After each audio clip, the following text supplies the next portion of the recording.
So who's seen this before, this curve? Performance arousal, if you had any minor psychology training in your background, you would have seen this in 101.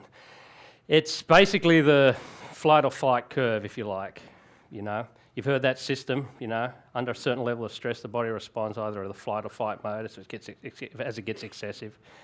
Well, the simple explanation is that for any given performance, for any given person, it's highly individualized. A certain level of excitement, arousal, pressure, if you like, whatever you want to call it, will improve your performance, don't you agree? The boss says, get that done now. What do? He's bumped the arousal up, you get it done. No matter who you are and what you do, at a certain point, if we push you past the middle of the curve, what starts to happen?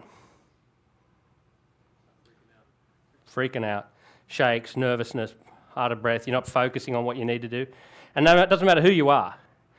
We can push anybody past that curve. So the goal for us is just to explain this first to the athletes so they're aware of what's going on. But for us to shift that curve up and to the right. But we want to make sure we push beyond the middle point. And why is that?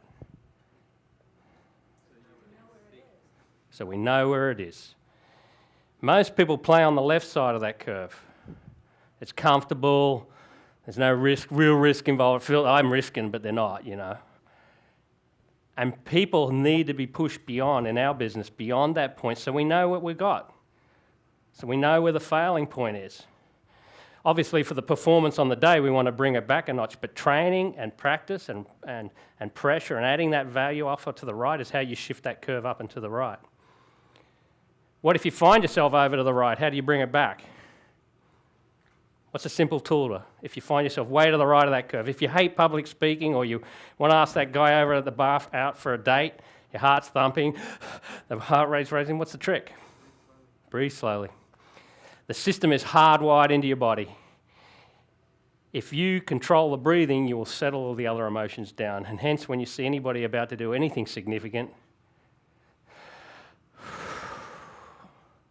the more control and practice you have over your breathing, the quicker you can bring it back down.